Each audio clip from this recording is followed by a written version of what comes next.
বিরোধী যে আন্দোলন হয়েছে সেই আন্দোলন অব্যাহত থাকবে কি থাকবে না, এটাই আজকে সবচেয়ে বড় প্রশ্ন। ভিপি নূরকে আঘাত করা হয়নি, আঘাত করা হয়েছে বাংলাদেশের যারা 16 বছর লড়াই সংগ্রাম করেছে তাদের বিরুদ্ধে। তাই আজকে বলতে চাই, একজন ভিপি নূর আঘাতপ্রাপ্ত হয়েছে, আমরা যদি মনে করি ভুল করব, বেশিরভাগ বিরোধী আমরা যারাই আন্দোলন করেছিলাম আমরা সবাই আঘাতপ্রাপ্ত হয়েছে। আজকে ঐক্যবদ্ধতা আরো বজায় রাখতে হবে। আমাদের মূল শত্রু ভারত এবং তার লেসপেন্সাররা। সেজন্য আওয়ামী লীগ যেভাবে নিষিদ্ধ হয়েছে, জাতীয় পার্টি বাংলাদেশে রাজনীতি করার কোন অধিকার নাই। সুতরাং 14 দল সহ আওয়ামী লীগের দূষণ সব রাজনৈতিক দলকে রাজনৈতিক কর্মকাণ্ড নিষিদ্ধ ঘোষণা করে আগামী নির্বাচন করতে হবে। আওয়ামী লীগ পুনর্বাসন কিংবা জাতীয় পার্টিকে পুনর্বাসনের দিবা স্বপ্ন দ্বারা দেখবে বাংলার জমিনে রাজনীতি করার অধিকার থাকবে না। ঐক্যবদ্ধ থাকবেন তো ইনশাআল্লাহ? ইনশাআল্লাহ। আমাদের সংগঠনের আমির এদেশের মুক্তিকামী মানুষের রাজনৈতিক বলিষ্ঠ কণ্ঠস্বর আমির মজলিস আল্লামা মামুনুল হক সালাম দিয়েছেন, ঐক্যবদ্ধ থাকার পরামর্শ দিয়েছেন। আন্দোলন বেশিরভাগ বিরোধী যে কোনো আন্দোলনে মামুনুল হক সাহেব থাকবেন, এদেশের মুক্তিকামী মানুষ থাকবেন। আল্লাহ আমাদেরকে বিজয় দান করুন। ধন্যবাদ।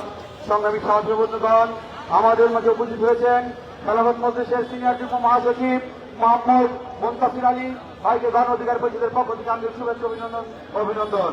এই পর্যায়ে আমাদের মধ্যে বক্তব্য রাখবেন যারা বিগত সময় জাতির বিবেক হিসাবে ভূমিকা পালন করেছিল, যারা অগ্রণী ভূমিকা পালন করেছিল, সাবেক ঢাকা বিশ্ববিদ্যালয় ফার্সি বিভাগের সাবেক চেয়ারম্যান আবু মুজাহিদুল্লাহ স্যার, ওনাকে ওনার গুরুত্বপূর্ণ বক্তব্য রাখার জন্য অনুরোধ জানাচ্ছি।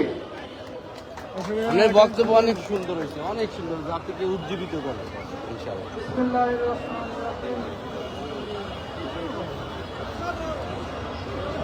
আপনারা জানেন দেশ থেকে ফাঁসিবাদ মুক্ত হয়েছে, এই যে একটা ভোগাস কথা। ফাঁসিবাদের শুধু একটা খোলা, ফাঁসিবাদের একটা মূর্তি বাংলাদেশ থেকে পালিয়েছে। এই ফাঁসিবাদের আত্মা এই দেশে রয়েছে, ফাঁসিবাদের আত্মা সচিবালয়ে রয়েছে, ক্যান্টনমেন্টে রয়েছে, পুলিশ বিভাগে রয়েছে। এরা একটু খোলস থেকে বেরিয়ে এসেছে। এরা আজকে আমাদের বিপ্লবী ছাত্ররা নতুন রাজনৈতিক দল গঠন করার পরে দল গঠনে ব্যস্ত হয় এবং ছাত্রদের মধ্যে ইলেকশন হয় এবং রাজনৈতিক দলগুলোর মধ্যে বিভিন্ন বিষয়ে অনৈক্য সৃষ্টি হয়। এই ফাঁসিবাদের আত্মা একটু খোলস থেকে বেরিয়ে এসেছে। এই নুরুল হকের উপর যে আক্রমণ, সেটা বাংলাদেশের জুলাই বিপ্লবের উপরে আক্রমণ। এই জুলাই বিপ্লবের পরে বাংলাদেশের সমস্ত রাজনৈতিক দলগুলো যদি এক হতো, এই প্রেসিডেন্টকে উৎখাত করত এবং সেনাবাহিনীর প্রধানকে উৎখাত করত, তাহলে আজকে এই অবস্থার সৃষ্টি হতো না। আমাদের বড় রাজনৈতিক দলগুলো একমত হয়নি। আজকে আওয়ামী লীগ নিষিদ্ধের সময় তারা একমত হবে, এই জাতীয় পার্টি নিষিদ্ধ করার বিষয়েও তাদের মধ্যে ঐক্য পাওয়া যায়। যদি এই অবস্থা অব্যাহত থাকে তাহলে আগামীতে এই ফাঁসিবাদ আবার প্রতিষ্ঠা লাভ করবে। আমি বলব আপনাদের আমাদের আন্দোলন করা দরকার। নূরের সুচিকিৎসার জন্য বিদেশে পাঠানো দরকার এবং সামরিক বাহিনীতে যারা র্যাব থাকে, আইনে বলে এবং যারা বিভিন্নভাবে এই নিপীড়ন, হত্যা, খুন খুনের সাথে জড়িত, এই সমস্ত সমস্ত অভিযোগ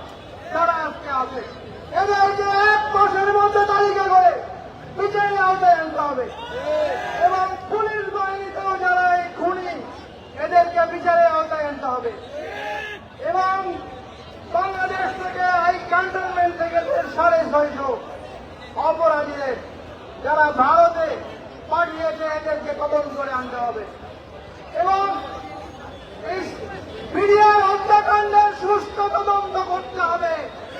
এই তদন্তের সাথে যে অফিসারগুলো আছেন, হত্যা তিনি সেনাপ্রধান, সবাইকে আইনের আওতায় বিচার করতে হবে। এছাড়া আমাদের মুক্তি নেই। খোদা হাফেজ।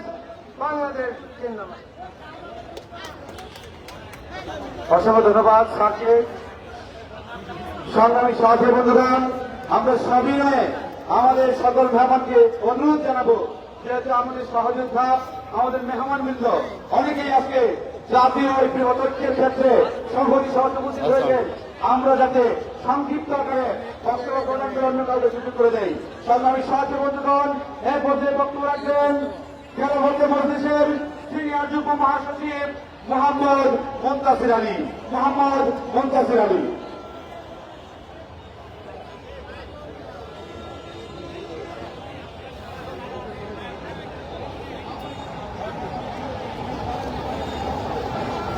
আসসালামু আলাইকুম ওয়া রাহমাতুল্লাহ।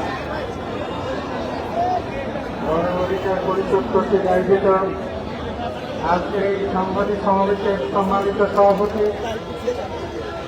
মঞ্চে উপবিষ্ট বাংলাদেশের প্রতিনিধি সচিব, রাজনৈতিক দলের সম্মানিত নেতৃবৃন্দ, আছে সমাবেত সাংবাদিক বন্ধুগণ না, এখানে নাই, এবং প্রিয় ভাইয়েরা আমার, এ অসুস্থ তো গণঅধিকার পরিষদ আর এই বিষয়টা নিয়ে খুবই আজকে যে তিনটি দাবিতে টেনশনে সংহতি আছে। সমাবেশ মানে যেটা আয়োজন করেছেন, বাইরে এমন একটা খেলাফত মজলিসের পক্ষ থেকে আমরা এই তিনটি দাবির সাথে একাত্মতা পোষণ করছি।